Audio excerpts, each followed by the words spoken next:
श्री हरिवंश गुरु जी। श्री हरिवंश। गुरु जी, एक मेरा प्रश्न है कि भक्ति करना पाप है? किसने बोला आपको? लोग तो यही मानते हैं कि भक्ति करता है जो वो पागल है। नहीं, वो कहने वाली वो मूर्ख पाप है। है। वो मूर्ख लोग हैं तो उसमें उनका भी दोष नहीं है, वो खुद मूर्ख है। गुरु जी, भक्ति करना तो भक्तों का, जिस पर भगवान की कृपा होती है वही कर सकता है भक्ति, बाकी सब कहाँ कर सकते हैं। गुरु जी कृपया आप गुरुकुल में रख लीजिए ना। ऐसे नहीं कह रहे, सच्ची कोई परिस्थिति है, घर में हम नहीं रह सकते। कोई बात नहीं। आपके पिताजी शराब पीते हैं, आप मांस खाते हैं। सुबह आपने कहा था ना कि छोड़ देना घर, होटल में जाके इन्होंने कहा कि नहीं छोड़ेंगे। उनकी क्या औकात? तू हमें ऑर्डर देने वाला कौन है? क्यों? आओ यहाँ बात करो।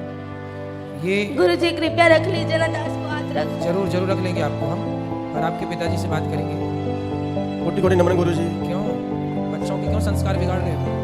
ये आपका बेटा है, हाँ जी, तो क्यों शराब नहीं छोड़ रहे हो आप? छोड़ देंगे। और आपका बेटा बता रहा था कि आप उसे पूजा पाठ भी नहीं करने देते हो। गुरु जी सारे दिन पूजा पाठ करता रहता है, सुबह मंदिर चला जाता है, वहाँ सारा दिन रहता है, शाम को चला जाता है, 4 घंटे बाहर रहता है। मैं कहा इतना होता नहीं कर लो, ये सारा दिन करता रहता है, सारा दिन पढ़ाई छोड़ के स्कूल नहीं जाता। ये पढ़ाई तो जाता नहीं है, 6 महीने हो गए जाता नहीं है। बेटा स्कूल क्यों नहीं जाते आप? गुरु जी कृपया ना, वहाँ पे पढ़ाते हैं कि तुम मांस खाया करो। ऐसे स्कूल में क्यों पढ़ाए जहाँ मांस खाने की गुरु बात जी सिखा रहे वो हैं? ये इसलिए नहीं क्योंकि संतों को गालियां देते हैं कि संत पाखंडी, नीच, टकला टुकला, नहीं ऐसे। कौन? ऐसा कौन? भगवान को भी गालियां देते हैं ये। कौन? ये दोनों कौन है ये दोनों? माता पिता। आपके माता पिता संतों को गालियाँ देते हैं? हाँ, भगवान को भी देते हैं। भगवान को भी क्यों गाली देते हो? संतों को कहते, प्रेमानंद जी महाराज को इतनी गालियां देते हैं कि ये कहाँ से आ गया पागल, इतना गंदी गंदी गालियां देते हैं। गुरु जी प्लीज रख लीजिए ना दास। नहीं, हम रख लेंगे। क्यों गाली देते हो संतों को? ये तो नहीं देता गुरु जी, ऐसे ही बोली जा रहा है। ये माँ तो मना कर रही है आपकी। हैं? ये पढ़ाई छोड़ दी है ना, जब इसको बोलते हैं हम, भाई बेटा पढ़ाई क्यों छोड़ी तू? हाँ, तो पढ़ाई आपने क्यों छोड़ी, अब ये बताओ। मैंने इसको ऐसे बोला था, बेटा तू 10वीं कर ले, जब मर्जी तू चाहे वृंदावन में जाके तुम्हारा एडमिशन करवा लेना। ठीक है, बस ये बात कही थी इसको। ये ना 6वीं क्लास पूरी भी नहीं की है अभी भी, और इसने छोड़ दी पढ़ाई। बात कराओ। भक्ति करना बहुत अच्छी बात है, लेकिन अपना कर्म भी तो जरूरी है ना बेटा। पढ़ाई लिखाई भी जरूरी है। पहले पढ़ाई लिखाई कर लो, और पढ़ते लिखते फिर भगवान का चिंतन भी बना रहे। गुरु जी आपने कल कथा में कहा था कि एक बार सबको दो 3 बार सबको मौका दो। हमने बहुत बार इनको मौका दिया, फिर आपने कहा था उसका परित्याग कर दो, इसलिए दास ने ये निश्चय लिया था। ये दोनों बहुत ऐसे माँ बाप को संतों त्यागा नहीं को- जाता, माँ बाप को त्यागा नहीं जाता बेटा। ऐसे माँ बाप भी तो होने चाहिए ना जिनके ऐसा थोड़ा। तो ये माँ बाप अच्छे नहीं है? ये ना भक्त संतों को, दास को जो मर्जी कह दो, पर संतों को कुछ ना कहो। वाह, कितना श्रेष्ठ विचार है बच्चे का। हेलो, हाँ जी गुरु जी, मैं ऐसे इसको बोल रही हूँ, बेटा तू पढ़ाई भी कर, भक्ति भी कर, जो मर्जी कर, पर इसको पढ़ाई तो जरूरी है नहीं। आप बताओ, इसकी अच्छी लाइफ दे रखे हम इसको, जो भी चीज़ चाहिए इसको मिनट में ला के देते हैं हम, इसकी जरूरत पूरी करते हैं। पर ये कहना नहीं मानता हमारा बिल्कुल से भी, जिद करता है, आपकी जिद चलाता है, हमारे को ऊपर नहीं आना था बिल्कुल भी। चलो अच्छा, यहाँ चलो, यहाँ गुरुकुल में चलो, हम आपको रख लेंगे। तो यहाँ भी तो गुरुकुल में बच्चे पढ़ते हैं ना बेटा, आप पढ़ोगे फिर? हाँ सच्ची पढ़ेंगे, तो फिर वहाँ घर में क्यों नहीं पढ़े? क्योंकि वहाँ पर मतलब वहाँ पे कहते हैं मांस खाया करो। ऐसे स्कूल में पढ़ा, लेक्चर में कहा जाता है कि मांस खाया करो। तो पूरी बात नहीं बोलेगा। हाँ, बात करा मम्मी से, माँ से बात करा। ये गुरुजी ऐसे कहते हैं, जहाँ वहाँ लेक्चर देते हैं, भाई बच्चों को प्रोटीन कैसे दी जाती है शरीर पे, अंडा वगैरह ये बताते हैं। तो इसको कोई कहते थोड़ी भाई तू खा, वो तो बताते हैं, आपके लेक्चर देते हैं वो तो मैडम, तो जद करके बस इसलिए स्कूल छोड़ दिया। बताओ, ये बताओ। तो जहाँ अंडा खाने की प्रेरणा दी जा रही है वो स्कूल अच्छा तो माना नहीं जाएगा। हाँ, हमारी संस्कृति के खिलाफ है ना कि आप बच्चों को प्रोत्साहित करें, उनको अंडा खाने की प्रेरणा दें या प्रोत्साहित करें, तो गलत ही है ना। आप वहाँ पढ़ने गए हैं कि अंडा का प्रोत्साहन पाने गए हैं? और पढ़ाई भी बहुत अच्छी करता है, बहुत अच्छी पढ़ाई, तो नंबर 1 नहीं है। 550 से नंबर में 450 नंबर लेके आए अभी भी 5वीं क्लास के नंबर। तो आप संतों को बोर्ड के गालियाँ अंदर। क्यों देती हो मैया? इसके ना वहाँ इसमें लुधियाने नंबर तो अच्छे हैं, पर गालियाँ क्यों देती हो? गुरु जी दास इसलिए आपके गुरुकुल में पढ़ना चाहता है कि ठीक है। अध्यात्म ज्ञान इसलिए नहीं, क्योंकि जैसे आप हमारे भारत को आगे लेके जा रहे, दास भी मेरे भारत को आगे लेके जाए। ठीक है बेटा, लेकिन आप अभी कौन सी कक्षा में हैं? 6ठी। तो बेटा आप 8वीं तक तो घर में पढ़ लो ना। यहाँ पर जो बच्चे हैं वो 8वीं के बाद ही यहाँ पर लिया जाता है।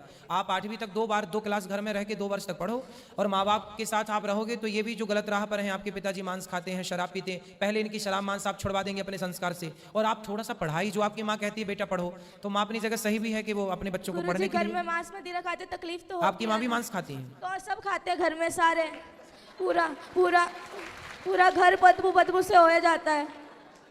पूरे घर में बदबू लाते हैं?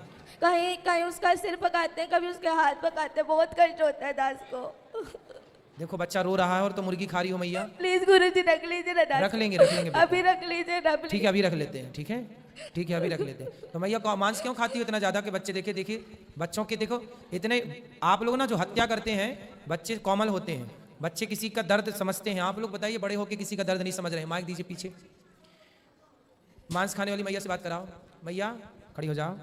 हाँ जी। क्यों इतना मांस खाती हो कि बच्चे देखिए कितना उनको मन में कितना बैठा हुआ है डर। गुरु जी क्या करें, घर में जो खाते हैं सभी खाते अरे तो हैं, सास ससुर भी खाते हैं। अब ये जो है घर में स्थिति है वही चलेगी। तो सब मूर्ख हैं तो तुम भी मूर्ख रहोगे। गुरुजी ये कहते हैं कि है ना नरक भोगना तो भोग लूंगी पर मैं मांस खा के रहूंगी। पर ये कहते हैं कि है ना तू जो मर्जी कर लेंगे, जो मर्जी मुझे कहते मैं खाऊंगी, तू क्या कर लेगा, तेरा जिस मर्जी के पास ले जा, पर मैं तुझे कहीं मैं छोड़ूंगी नहीं कभी। इसलिए गुरुजी इसलिए ये पूरा रात को दारू पी पी के आते हैं, बहुत पूरा कमरा बाजता है। 3 कमरे हैं नहीं घर में, 2 ही कमरे, इस कमरे में दादाजी पीते हैं, इस कमरे में ये, तो बहुत गंदा लगता है। एक कमरे में दादाजी पीते हैं, एक कमरे में पिताजी पीते हैं। हाँ। अब कैसे कोई भगवान का नाम जप ले, तकलीफ तो बदबू वाला पूरा हो जाता है। अब दादाजी तो कुछ देर बाद टपक ही जाएंगे, तो आप लोग तो अभी हो, तो आप लोग क्यों पी रहे हो शराब? बच्चे को जब पसंद नहीं है तो बच्चे की खुशी के लिए। दास भक्त नामा वाले सुनता है तो भक्तों को गालियां देते हैं, ये क्या लगा लिया, ये बहुत गंदी गंदी गालियां देते, दास से बर्दाश्त नहीं होता। जैसे हम अपना आप लोग यदि ठीक हो जाओ तो दादा दादी की तो छोड़ दो, हम अपना अपमान सह लेंगे, पर हमारे बच्चे देखिए माँ बाप बच्चों की खुशी के लिए क्या नहीं करते। और आपका बच्चा कितना अच्छा है कि आप लोगों को शराब मांस से दूर रखने की कोशिश कर रहा है। देखिए बच्चा अपने माँ बाप से स्ट्रगल कर रहा, लड़ रहा है कि छोड़ दो हर बुरी चीज को, और आप लोग आपके घर में कोई संत का जन्म हुआ, वो संत भाव में है, और आप लोग समझ नहीं रहे, पता नहीं कौन से राक्षस हैं आप लोग। गुरुजी वो जो इन्होंने मैंने सुना हमेशा कहते पिताजी छोड़ दो ये पाप है, तो कहते तू मुझे आदेश देने वाला कौन है, तो मैं तुझे आदेश दूंगा, तू थोड़ी दे सकता है मुझे हाँ, आदेश। मतलब बाप हो तो बेटा सही भी बताएगा तो आप उससे गलत सिद्ध कर दोगे। अरे भाई बाप हो पर हो तो गलत ना, बाप हो पर बाप होकर भी तुम्हारी जितनी बुद्धि उसके पास है उतनी तुम्हारे बाप के पास नहीं है बुद्धि। तुम्हारा बाप भी अनपढ़ मूर्ख एक नंबर का जो शराब पीता है। गुरुजी सारे घर में बड़े पिताजी नीचे से लट्टू होकर के गिर के नालियों में पड़ के आते हैं, बहुत गंदा लगता था इसको। सही है, रातों रात लड़ा। तुम्हारे वंश में कोई बहुत बड़ा पुण्य था किसी का कि ऐसा भक्त का जन्म हो गया, वरना तुम सबको यही बचाएगा नर्क जाने से, वरना तुम सीधे नर्क की टिकट कटी पड़ी है। गुरुजी घर में बहुत गंदी गंदी गालियां निकालते हैं ये सारे, लड़ाई अपने भाइयों से लड़ाई करी हुई है, सबसे लड़ाई करते हैं ये, और बहुत गंदी गंदी गालियां निकालते हैं ये। आप इनसे कहते गालियां मत निकाला करो किसी को, और जैसे वो वाली नहीं, वो गंदी गालियां होती है वो निकालते हैं ये। क्यों गंदी गालियां बोलते हो? बच्चे सुनते हैं, अच्छा प्रभाव पड़ेगा? नहीं बोलता गुरुजी। अच्छे शब्दों का बेटा बच्चों के साथ ना मर्यादित रहना चाहिए। जो आप कर रहे हैं उसका बहुत बड़ा प्रभाव बच्चों पर पड़ता है, अच्छा और बुरा दोनों। इसलिए थोड़ा माँ बाप को ना जिम्मेदारी से रहना चाहिए। और शराब छोड़ देने से क्या आफत आ रही है आपको? मांस छोड़ने से क्या भूखन मर जाएंगे आप? हम तो नहीं खाते मांस, वो भी नहीं खाता बच्चा आपके घर में, खाता है मांस? लहसुन प्याज भी नहीं खाता ये तो। फिर जब वो आपके घर में रह के जिंदा हो सकता है, रह सकता है, तो आप लोग कौन से मर जाएंगे नहीं खाएंगे मांस? तो फिर जीवन संभव है, क्यों आप लोग समझते नहीं हैं? कभी पुण्य से कोई ऐसे बच्चे आजकल कहाँ मिलते हैं? बताओ कोई भाई ऐसा बच्चा होता? कोई करोड़ों में कोई एक बच्चा है ऐसा, और आप लोग समझ रहे हैं उसकी कीमत नहीं समझ रहे हैं।